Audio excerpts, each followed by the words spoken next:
exdiputado, presidente del Partido Republicano, profesor de Derecho, Arturo Esquella, ya un amigo de la casa. Muy bienvenido. Muchas gracias, Julio, por la invitación. Un gusto estar acá nuevamente en Enfoque Público. Ha estado movida la discusión, me parece muy bien, porque si se estaban dando algunos pasos errados, equivocados, había que hacer la alerta. Comentábamos justo antes de entrar al aire de que hubo una carta tuya al diario El Mercurio a propósito del supuesto acuerdo de Chile Vamos en materia de pensiones, y esto ha generado una fuerte discusión. El presidente de la UDI, Guillermo Ramírez, comentaba en este mismo programa y también en el programa de nuestro amigo el Checho Irane, a propósito de esta idea, ¿cierto?, de que 0,5% de la cotización de los trabajadores fuera a una especie de seguro, un mecanismo para compensar las pensiones de las mujeres, que en promedio eran 11% más bajas que las pensiones promedio de los hombres.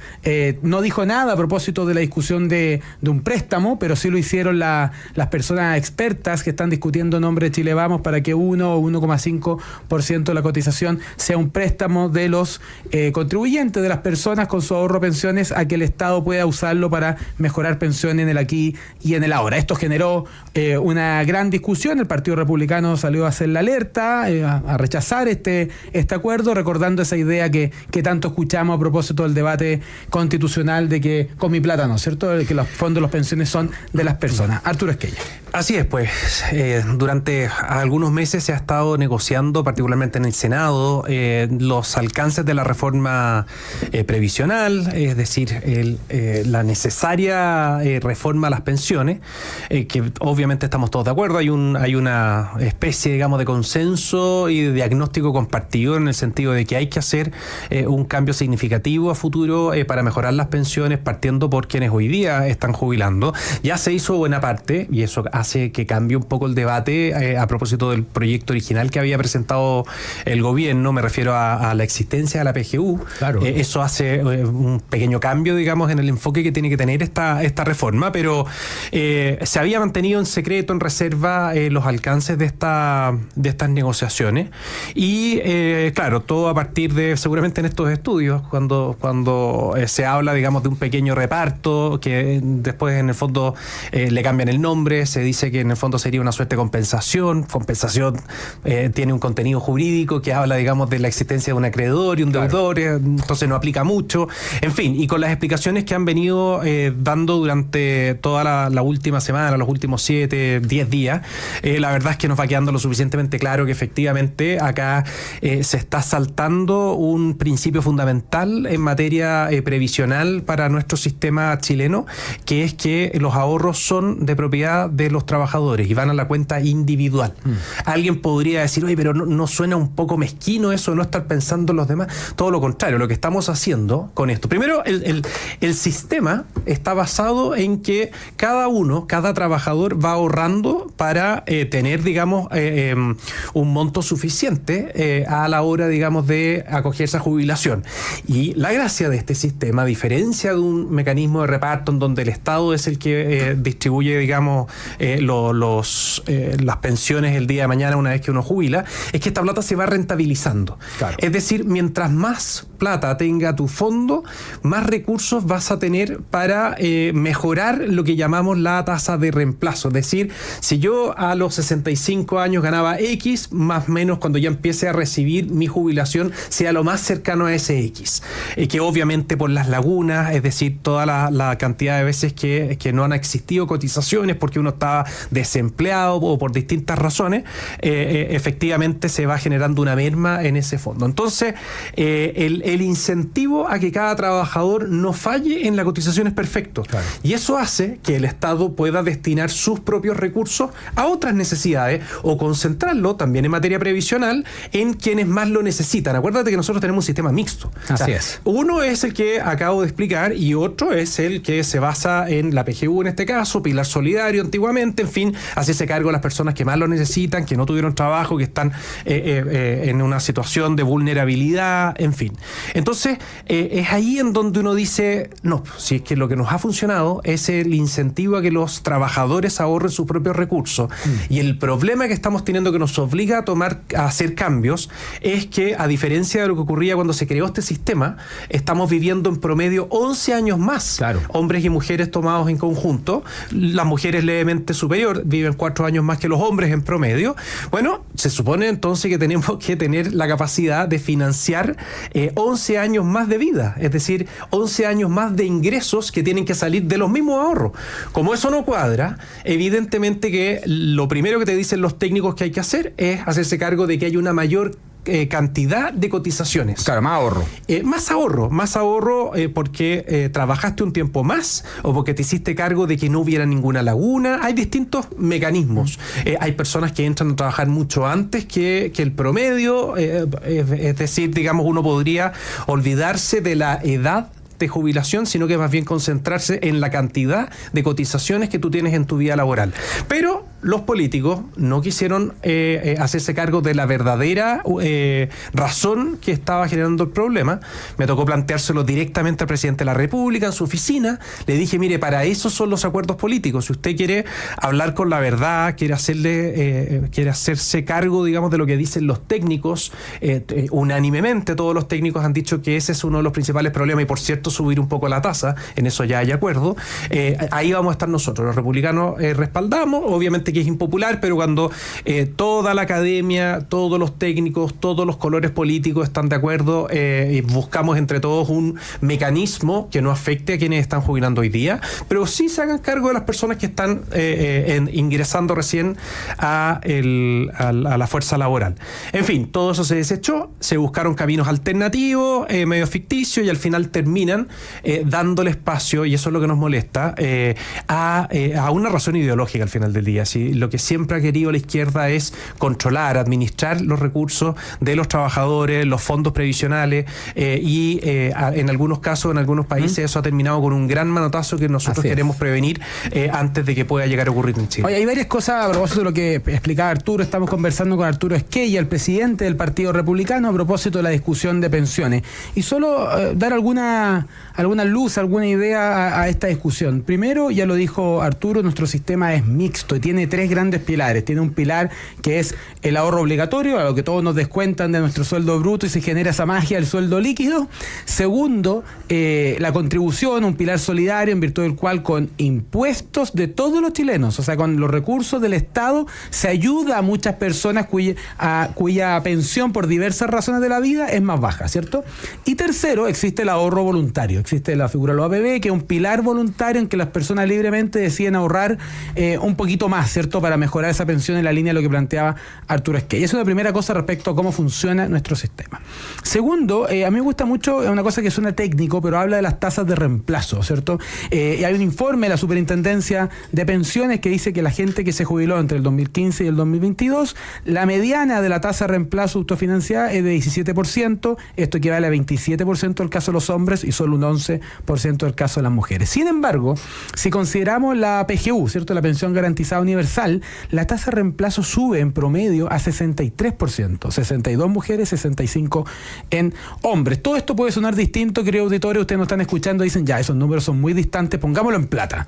La pensión promedio autofinanciada en Chile, la mediana de la pensión autofinanciada era 73.705 pesos. Esto es lo que muchas veces uno en las protestas o en los videos, los reels que aparecen en redes sociales te decían, chuta, he trabajado toda la vida y tengo una pensión de menos de 100 lucas. Entonces la mediana es efectivamente, o era, 73.705 pesos. Sin embargo, con la PGU, que es una de las grandes obras del gobierno del presidente Piñera, aumentó eso de 73 lucas mensuales a 278.535 pesos mensuales. O sea, lo que te quiero decir es que Chile está en una situación en que, dado el grave problema que había en pensiones, se ha hecho un esfuerzo titánico en materia de recursos públicos para dar una pensión garantizada universal, ¿ya? Y que permite que muchas personas que antes tenían pensiones muy bajas hayan subido, por ejemplo, 73 lucas a 278. El problema es esa clase media, ciertas personas que han ahorrado un poquito más y que la PGU PGU no los alcanza. Y lo último que te quería comentar... Perdón, hay un problema latente, dale. porque también el sistema no está lo suficientemente perfecto, se podría decir, en el contexto de las consecuencias que genera la PGU, que evidentemente es una buena política pública, pero no nos estamos haciendo cargo del desincentivo que se tiene cuando uno está, claro, cuando estás en el límite y tú dices, mira, si yo me esfuerzo un poquito, salgo, digamos, de estar en el grupo de quienes van a recibir la PGU. Efectivamente. Es bien delicado eso. Tiene algo perverso ese incentivo, porque te dice, oye, mira, ¿sabe qué más? Hay gente a la que a usted no le conviene ahorrar. Porque usted a todo evento va a recibir la PGU y por tanto no le conviene cotizar por lo que corresponde, no le conviene tratar de ascender, porque si no va a perder lucas a fin de cuentas. Pero lo tercero, Arturo, es que yo creo que aquí hay una discusión que es técnica, ¿cierto? Que es en materia de pensiones, hay una discusión técnica respecto a cuáles son los mejores instrumentos para mejorar la pensión de los chilenos. Una parte es la PGU, otra es aumento de la cotización. Naturalmente, y esto ya lo dijo la Comisión Bravo muchas veces, hay que discutir respecto a la edad de jubilación, quizás no respecto a los trabajadores actuales, por supuesto, pero sí respecto a las nuevas generaciones que van ingresando al mundo del trabajo y que van a vivir quizás 100 años, o quizás tiene lógica posponer la jubilación. Eso es algo que está en línea de reforma en todo el mundo. Sin embargo, déjame ir a la parte política. Yo creo que hay dos variantes políticas importantes. Una tiene que ver con la idea muy asentada en los chilenos de que el 6% de la cotización laboral, de la cotización previsional, es para la cuenta de los trabajadores. Y a mí me llama mucho la atención, Arturo, y por eso quería hacer el punto de que haya sectores políticos. Yo soy una persona independiente, de derecha, que fui ministro de la coalición de Chile Vamos, y me llama mucho la atención que haya salido gente a recorrer el país, a decir a los chilenos de que el ahorro previsional es de las personas, que esa es su plata y que nadie se la puede quitar, y que ahora de la nada empecemos a repartir los porcentajes del ahorro de las personas. Y eso abre una puerta muy peligrosa. Y lo segundo, que lo vamos a ver un ratito más, tiene que ver con la política de acuerdos, como si cualquier acuerdo fuera sacrosanto. Para mí los acuerdos son buenos si son buenos acuerdos en sí mismos o si están bien orientados. Pero si un acuerdo abre la puerta a malas cosas, naturalmente uno tiene toda la legitimidad de estar en contra. Arturo Esquerra. Bueno, ese es el punto que nosotros tratamos de graficar en una columna que tú citabas, que escribimos en el diario Mercurio hace algún tiempo, la semana pasada, que yo entiendo que claro, no es la simpatía en persona, digamos, hecha carta, hecha columna, pero... Eres más simpático en persona, Arturo. Pero es que en el fondo también hay que tener algún grado de resistencia a soportar lo que han sido los hechos, si son datos concretos. Pues, si en el fondo empezamos a revisar los acuerdos que se han suscrito, hay algunos que, por cierto, que yo simplemente ejemplificaba, pero en ese entonces no dije, ponte tú, el tremendo daño que se le generó a la gobernabilidad, a la estabilidad del país, cambiándole el quórum a la Constitución. Sí, claro. Nuevamente, las mismas personas involucradas, estoy hablando del sector de Chile Vamos, que suscribió una reforma constitucional en donde le bajaron el quórum a la Constitución. Hoy día basta 4/7 para cambiar la Constitución a su antojo. Si se logra los 4/7, independiente, ponte tú, en la próxima elección, la izquierda, con simpatía, digamos, por quienes estuvieron en la convención constitucional, con todas las locuras que querían poner en la Constitución, logran 4/7, lo pueden hacer. Claro. Lo pueden hacer sin problema. Un plebiscito ni nada. Ahora, buena parte de las ideas que había en ese ensayo constitucional, en estricto rigor tú las podrías introducir a través de leyes orgánicas. ¿Y sabes qué? También le cambiaron el quórum a las leyes orgánicas constitucionales. Hoy día se necesita mayoría absoluta. Las mismas personas que salen hablando de la estabilidad y la importancia de la gobernabilidad, estoy hablando de los parlamentarios de Chile Vamos. Entonces, es ahí en donde uno dice cuál era la necesidad. ¿Cuál era la necesidad en su minuto de cambiar el sistema? Hoy día todo el mundo quiere tener el sistema binominal por sus efectos, obviamente, nuevamente por la estabilidad que te genera, y en ese minuto no. Cedieron frente a la posición de la izquierda. La izquierda tenía un cuento totalmente de interés personal en cambiar el sistema binominal, porque eran 5 partidos y tenían 2 cupos en todos lados, como las elecciones eran binominales, entonces les convenía tener un sistema proporcional tal cual como se instaló. La reforma tributaria. O sea, a mí me encantaría que junto a juzgar por sus resultados, como lo decía el ministro Arena, me gustaría que juzgáramos por sus resultados a quienes estuvieron desde la derecha negociando en el Senado para darle los votos a el ministro Arena. ¿Quiénes son esas personas? Podríamos hacer un poco de historia, porque esas son las personas que son responsables, son cómplices del descalabro económico que tenemos hoy día. Sí, no fue solo el ministro Arena y el gobierno de la presidenta Bachelet no tenían los votos suficientes para poder hacer la reforma tributaria. Lo hicieron en concurso con un grupo de senadores, con un par de senadores por de pronto, de la derecha. Entonces, ¿serán los mismos? A mí me encantaría saber si es que son los mismos los senadores que le dieron los votos a la reforma tributaria de Arenas, los que están detrás de la reforma previsional de hoy día y que están pasándonos gato por liebre, tratando de cambiar los nombres, diciendo que es poco el 0,5, pero que al final del día están introduciendo el reparto en nuestro sistema previsional. Así es. Bueno, lo mismo con los retiros previsionales. Recordemos que si no hubiese sido por votos de derecha, no se hubiese aprobado ni un retiro previsional en que nos tiene la situación económica que nos tiene hoy día, en que el dólar está a 200 pesos más caro, que la gente no se puede comprar casa. Sería interesante que quienes están con un computador en la mano, yo voy a llegar a hacerlo, pero podríamos revisar quiénes estaban a cargo en el Senado desde la perspectiva de la oposición de ese entonces, es decir, personas de derecha, particularmente de Chile Vamos, que eran la contraparte del ministro Arenas. Sería interesante saber si es que son los mismos que están hoy día. Así es, estamos hablando con Arturo Esquella, el presidente del Partido Republicano, sobre la importante discusión en materia de pensiones, la importancia de proteger los fondos de las personas y llegar a buenos acuerdos, pero que sean buenos de verdad. Vamos a una pequeña pausa comercial y ya volvemos aquí a hablar con Arturo Esquella. Y una cosa que me llamó la atención a propósito de la entrevista de Galilea, que tiene un punto, dice, bueno, parte del ahorro de las AFP están bonos del Estado. Sí, claro, pero el saldo está en mi cuenta, ¿cierto? Bueno, si alguien quiere, y si es que el interés de Chile Vamos es de que alguien compre bonos del Estado, ni un problema, pasemos la plata a las cuentas individuales y aquellos que la administran podrán comprar mayor cantidad de bonos del Estado. Pero el saldo está en la cuenta, la rentabilidad va a la cuenta y no depende de este peligro de abrir la puerta a préstamos para quizás cualquier fin. Hoy, quizás mejorar las pensiones, supuestamente, y quizás después nuevo ministerio, el ministerio de la previsión en sí mismo, solo, separado de trabajo, quién sabe. La plata tiene que ir a la cuenta de los trabajadores. Arturo Esquella. Yo lo que veo en las declaraciones de Galilea es la respuesta de alguien que sabe que está haciendo algo malo.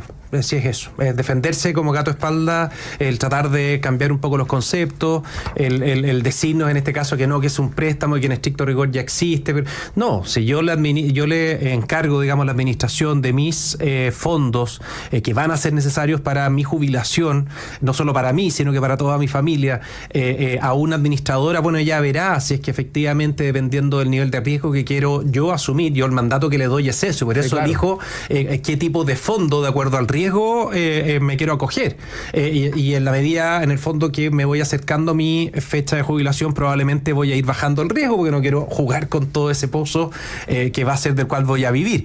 Y claro, en ese entonces tú puedes ir a instrumentos que te den mayores garantías y efectivamente que esté habilitado invertir en algún bono del Estado. La verdad es que no me genera mayor escándalo, si es que es la administradora la responsable de mi plata, digamos. Y que mientras al lado me está compensando, o sea, está diversificando el riesgo. Claro, y habrá que ver cuál es la diferencia entre el fondo más riesgoso con el menos riesgoso. Y ahí, ojo, otra cosa, no se ha dicho en estos días de qué es lo que va a pasar, porque querían eliminar el multifondo. Yo no sé si eso está todavía vigente o no. Querían hacer un fondo en función de la generación a la cual pertenece el trabajador. Yo creo que es un error restringir la libertad a las personas. Enfoquémonos en darle mayor información a las personas para que puedan tomar mejores decisiones, pero nuevamente la mirada estatista, la mirada de que yo sé más que tú, yo Estado sé más que tú y tomo las decisiones por ti. No podemos, quienes se dicen defender la libertad, quienes se dicen defender las ideas de derecha, no pueden ceder frente a algo que es estructural en la manera de pensar. Nosotros creemos en que efectivamente el Estado tiene que reducir su tamaño, tiene que disminuir la cantidad de recursos que manejan. Por de pronto es muy importante, ya tendremos tiempo para hablar de las reformas tributarias que nuevamente nos quieren instalar. Cada vez que el gobierno quiere implementar un nuevo programa, piensan inmediatamente en cómo vamos a estrujar más a los chilenos. Eso no puede ser. O sea, desde la perspectiva de alguien del Partido Comunista, del Partido Socialista, quizás está bien, pero no de la UDI o Renovación Nacional. Pues eso es de verdad faltarle a la verdad a las personas cuando fueron a pedir el voto. Eso es muy grave. Uno tiene que ser responsable con cómo se presentó frente a la opinión pública en época de elecciones y cómo actúa hasta que termina el mandato. Ya sabemos para las próximas elecciones más o menos cómo actúan. Eso ahí, en una nueva legislatura, los chilenos podrán decidir en función de esta nueva información que tenemos sobre la mesa. Ya sabemos que un grupo de personas que se dice derecha actúa torcidamente desde el punto de vista de defender fielmente lo lo que dijo en campaña. Pero todavía queda un año, y queda un año de decisiones. Así que yo les haría un llamado a ver bien lo que dijeron en campaña, cuáles son las ideas, los principios que hay detrás de esos partidos. Los principios yo los conozco muy bien, son muy parecidos. Los principios que hay en las declaraciones del Partido Renovación Nacional, de la UDI, Evópoli, un poco distinto, pero con mayor razón defiende mucho la libertad, y no veo espacio para meter al Estado en la administración de los fondos de los trabajadores. Así es, bueno, estamos en un tema fundamental, y es porque se ha vuelto fundamental en los últimos años a propósito de las marchas No Más AFP, la discusión que tuvimos en materia constitucional, donde se pretendía echar un manotazo ahí a los fondos de pensiones. Ojo, este fondo es mucha plata, y por eso siempre los políticos le están echando el ojo. Hay mucha plata ahí disponible. En Argentina, Cristina Fernández expropió los fondos de pensiones, tuvo 200.000 millones de dólares, por tanto fue bono tras bono, se hizo tremendamente popular, pero miren Argentina cómo quedó después de esa irresponsabilidad y ese robo a mano armada que fue el uso de los fondos de pensiones por parte del gobierno. Y hoy día estamos, yo decía, en estos dos temas políticos, ¿cierto? La discusión sobre el 6%, y si de verdad creemos que ese ahorro de los trabajadores, oye, política pública, hagan toda la que quieran, negocien toda la que quieran y financienlo con impuestos generales de la nación. Si de verdad quieren hacer bueno, presenten el ajuste tributario correspondiente, ya veremos ahí cómo se votará. Lo mismo pasa en otras materias, pero impuestos generales de la nación. No empecemos a usar la plata de las pensiones para fines particulares, un 0,5 por aquí, un 1% préstamo, porque insisto, eso abrir la puerta.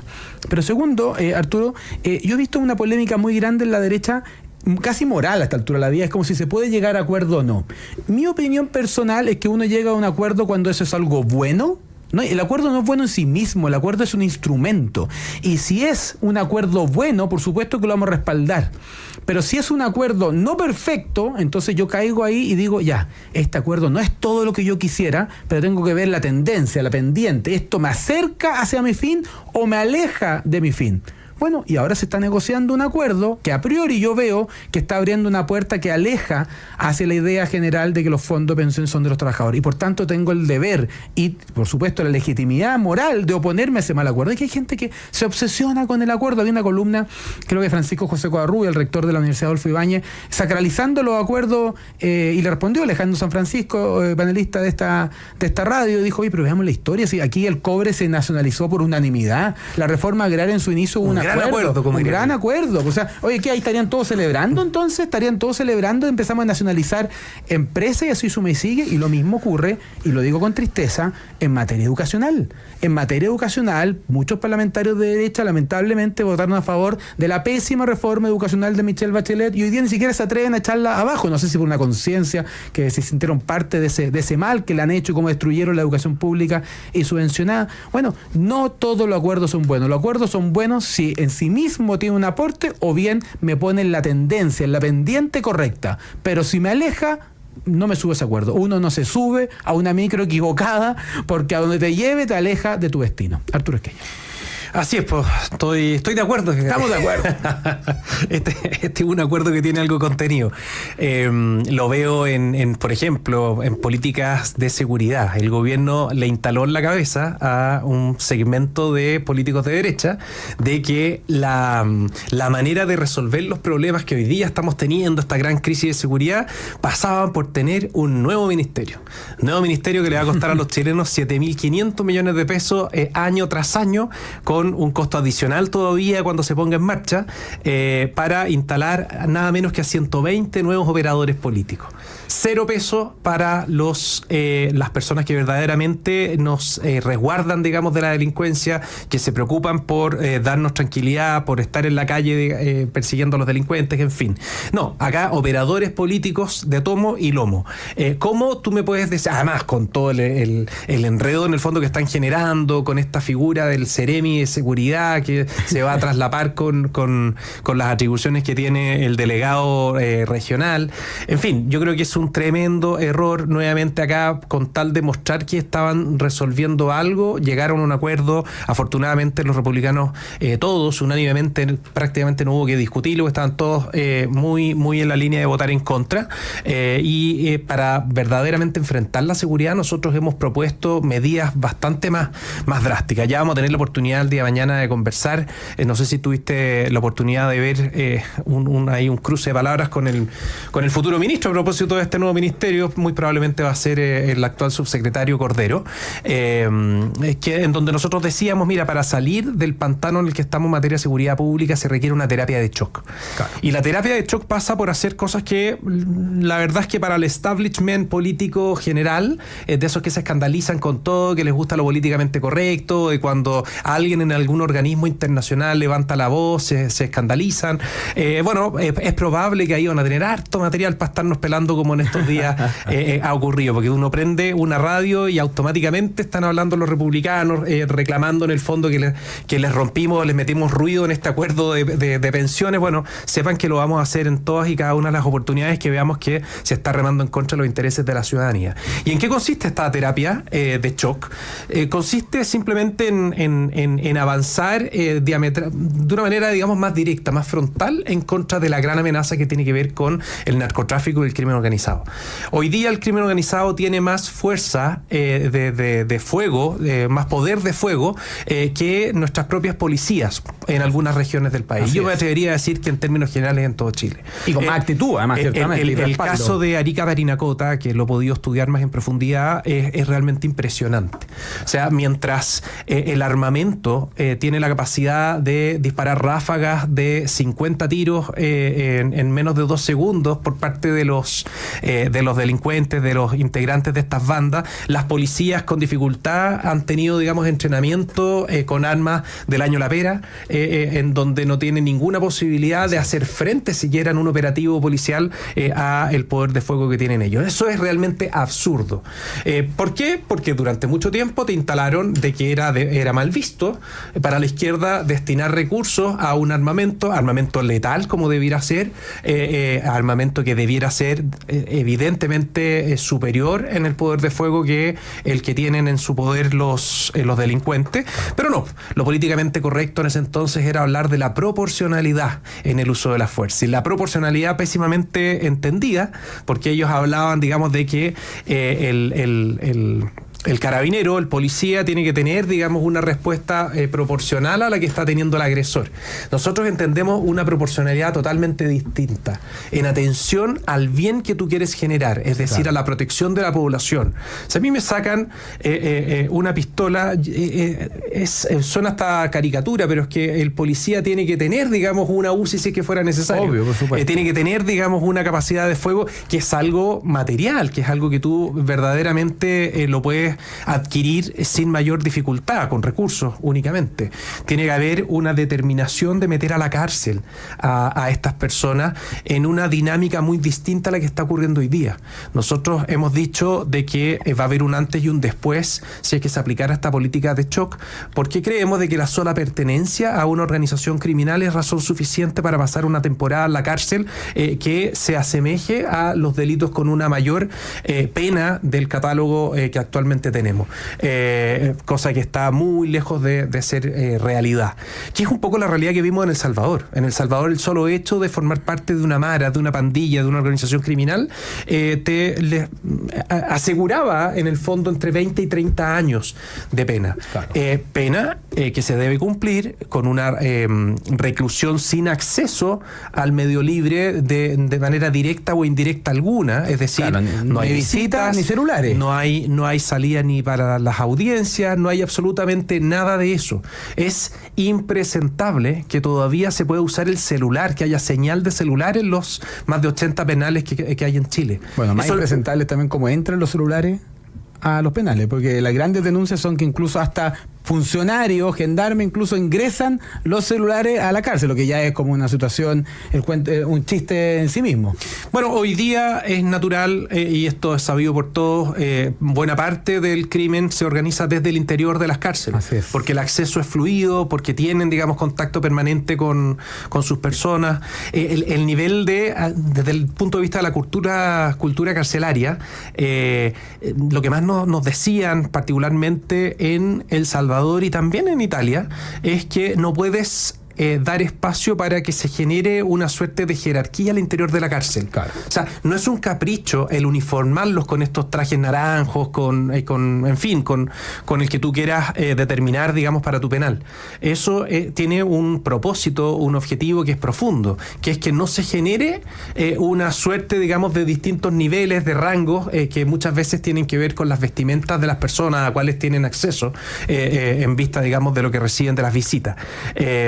Son elementos que los tenemos muy estudiados, son parte, te estoy diciendo, como dirían, un cherry picking, digamos, muy acotado. En algún momento seguramente José Antonio Kast va a dar a conocer más detalles. Las medidas. Hay algunas que responden a cambios muy significativos en la manera, digamos, de ejercer la acción policial, siempre apuntando a reivindicar el uso de la fuerza, a restablecer el sentido de la autoridad, a anticipar la labor del policía.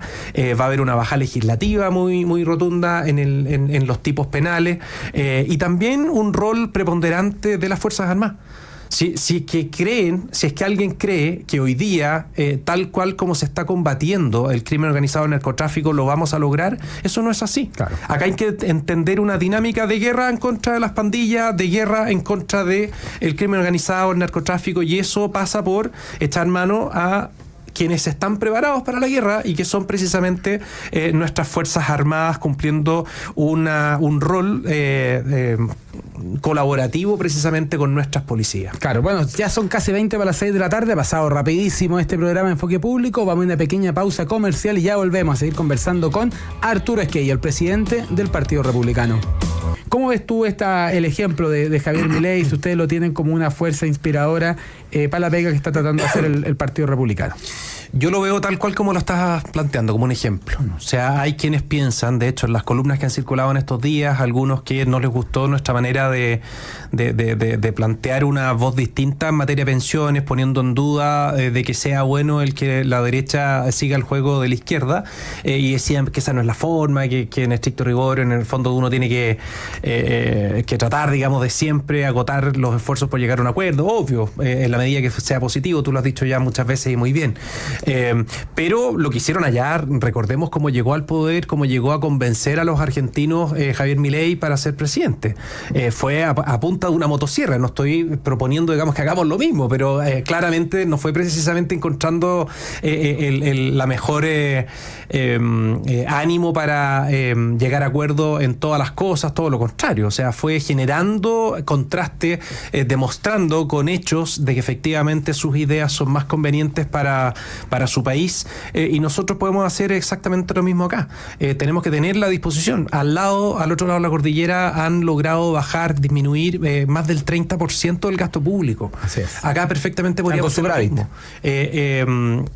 Falta determinación. O sea, si nosotros vemos que más de 1 millón o cerca de 1 millón de los empleos son de parte del Estado, son funcionarios públicos, y siguen existiendo casos por ejemplo, digamos, en la Compin, el otro día una persona me decía, pero me mandaron de vuelta 3 veces porque supuestamente me han dado un papel entendiendo que había un trámite que no se había hecho, y en la tercera vez le recibieron exactamente lo mismo y la tramitaron durante 1 mes, claro, sin justificación alguna.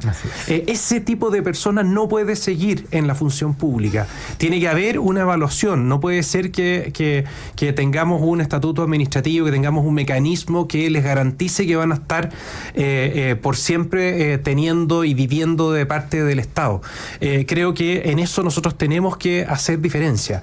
Ellos lograron, están ganándole el gallito a las dificultades que tenían en materia de empleo, en materia de crecimiento, de generarle una inyección a la inversión. Total. Acá en Chile podríamos hacer lo mismo.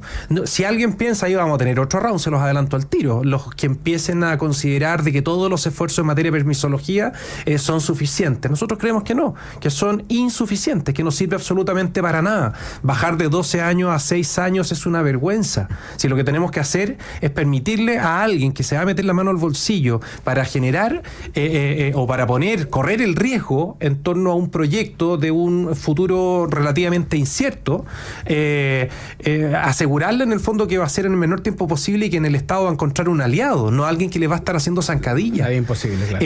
Hay un hecho que me imagino tú tuviste la oportunidad de verlo en las redes sociales. O sea, es es para tomarlo el caso y hacer lo imposible porque nunca más ocurra. ¿Viste la exposición del director de Greenpeace en donde se jactaba en una comisión del Senado que él por su cuenta podía meterle con esas palabras 2.000 días, 1.500, 2.000 días de acción judicial o más bien de actividad judicial a un proyecto determinado que él consideraba que podía afectar el medio ambiente desde su perspectiva? Por supuesto. Entonces, y se jactaba de eso. Mira, yo puedo alargar la vida de un proyecto, poniéndolos en riesgo, por supuesto, 2.000 días.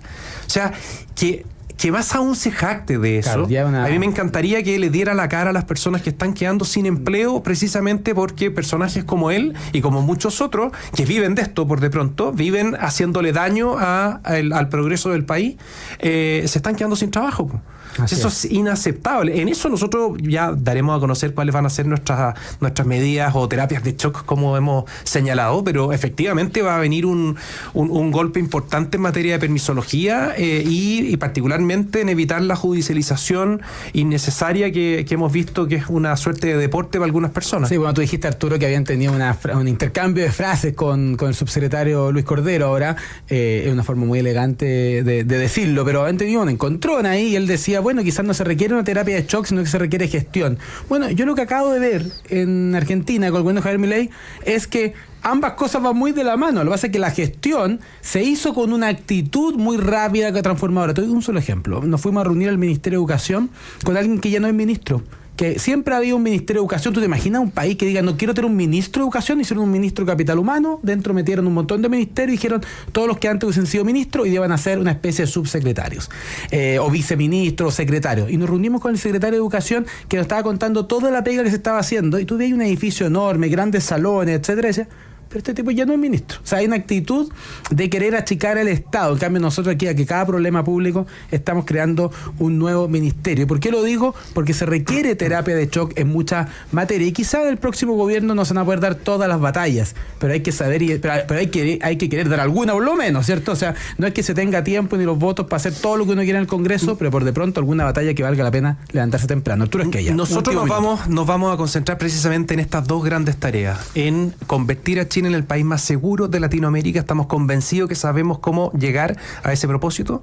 Y segundo, volver a ser un país destino de la inversión, que vuelva a crecer, que volvamos a soñar con el desarrollo, que estemos discutiendo el cómo poder llegar nuevamente al pleno empleo. En definitiva, digamos, que a nadie le falte trabajo, que estemos pensando cómo mejorar las condiciones de vida en otros ámbitos, pero cuando ya tengamos por de pronto resuelto cómo van a llegar las familias chilenas al final del mes. Así es. Eso es lo que nosotros le vamos a ofrecer a los chilenos en los próximos meses, particularmente José Antonio Kast seguramente va a dar a conocer el detalle de estas medidas concentradas en devolverle la seguridad a Chile, en convertir a Chile el país más seguro de Latinoamérica, sabemos que se puede lograr, y en convertir a Chile como nuevamente el destino. Nos están desplazando los países de al lado, pero podemos perfectamente convertir a Chile en el país destino de la inversión y gozar de las consecuencias positivas para todo Chile. Un país seguro, que crezca, genere empleo, de oportunidades, no solamente un sueño que vale la pena seguir trabajando, sino también que lo fuimos. O sea, es volver a ser ese motor